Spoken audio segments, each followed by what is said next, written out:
presente, um gesto de amor de um pai, acaba se tornando gatilho para uma das traições mais conhecidas da história. Bom, é isso que a gente vai investigar hoje. Vamos olhar para a história de José não como um conto antigo, mas como um verdadeiro estudo de caso sobre problemas de família, inveja e como o conflito nasce. Olha só, tudo começa com isso aqui. Um objeto. Uma túnica colorida que era para ser um símbolo de carinho, mas que, de um jeito bem torto, virou a prova de um crime.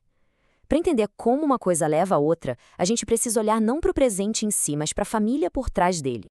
É que o problema não começou com o José. Ele meio que já nasceu no meio de um campo minado. A própria estrutura da família dele já era o terreno perfeito para o que estava prestes a acontecer. Pensa nessa estrutura. Um pai, Jacó, 12 filhos. E o ponto-chave, 4 mães diferentes. Essa dinâmica por si só já criava um ambiente de competição o tempo todo. A rivalidade que já existia entre as esposas de Jacó simplesmente passou para a geração seguinte, para os filhos. Era uma casa dividida desde o começo. E no meio dessa teia toda tinha um desequilíbrio gigantesco. José, o filho da esposa que Jacó mais amava, Raquel. E o pai não fazia a menor questão de esconder que ele era o favorito. Essa preferência escancarada quebrou qualquer chance de harmonia e plantou um ressentimento profundo nos outros 11 irmãos. E esse favoritismo não era só um sentimento, não. Ele ganhou uma forma física, ganhou cor, virou algo que todo mundo podia ver. Ele virou uma túnica. E, gente, não era uma roupa qualquer. Naquela época, uma túnica dessas era uma declaração pública. Era como se dissesse que o José estava acima dos outros, que ele não era para o trabalho pesado no campo, mas sim para uma posição de liderança. Era um lembrete diário, visual, da desigualdade entre eles. Se o favoritismo do pai acendeu a chama do ressentimento, as atitudes do próprio José, mesmo que de um jovem, foram combustível. As coisas que ele contava para o pai e principalmente os sonhos que ele teve, bom, isso levou a atenção para outro nível. Primeiro, ele sonhou que os feixes de trigo dos irmãos se curvavam para o feixe dele. Para uma galera que vivia da agricultura, a imagem era direta e muito poderosa. O recado de domínio era claro. E para os irmãos era uma ofensa enorme. Seu primeiro sonho já foi provocador, o segundo foi ainda mais longe. O sol, a lua e 11 estrelas, ou seja, a família inteira, pai, mãe, irmãos, todos se curvando para ele. Isso transformou o ódio em medo. A ideia de ter que servir ao irmão mais novo era simplesmente intolerável. Então, o ponto de virada é este aqui.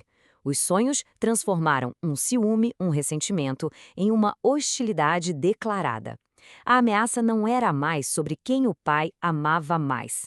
Era sobre uma futura inversão de poder. O ódio agora tinha um alvo muito claro. E aí, o cenário para o desastre estava montado. Jacó, sem ter a menor ideia, manda José encontrar os irmãos no campo, longe de tudo e de todos. Ele estava literalmente caminhando direto para uma emboscada. A reação dos irmãos ao verem José de longe já mostra o tamanho do ódio. Não foi um impulso, uma briga que deu errado, foi um plano, frio e imediato. Vamos matá-lo e acabar com essa história de uma vez por todas. A traição se desenrola em etapas, de um jeito metódico. Primeiro, arrancam a túnica, o símbolo de tudo. Rúben, o mais velho, tenta evitar o pior e sugere jogá-lo na cisterna. Mas aí, Judá vem com a solução mais prática. Por que não ganhar um dinheiro com isso?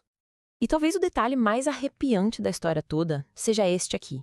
Com o irmão preso num poço, esperando a morte ou a escravidão, eles sentam para comer. Essa imagem de normalidade, esse distanciamento emocional, isso mostra a frieza do que eles estavam fazendo. 20 ciclos de prata. Esse foi o preço. Uma vida, o laço de sangue. Tudo isso foi reduzido a uma transação comercial.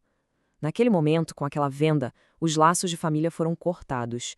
José deixou de ser mão para virar mercadoria. Mas a traição não foi o fim. Na verdade, foi um começo. Vamos dar uma olhada nas consequências imediatas desse ato e como ele mudou o futuro de todo mundo. A mesma túnica que começou tudo agora é usada para forjar uma mentira terrível. Eles a sujam com sangue de animal e levam para o pai, deixando que a dor e a imaginação dele fizessem o resto. Jacó entra num luto sem fim, achando que seu filho amado tinha sido morto por uma fera. E isso tudo leva a gente para uma reflexão final. A história de José mostra que um ato humano terrível, nascido da inveja, raramente é um ponto final. Nesse caso, a traição não foi o fim da história. Foi o ponto de virada que deu início a uma jornada muito maior de sobrevivência e até de perdão. A questão que fica é, como que um ato de quebra total pode, no fim das contas, levar a um tipo de preservação?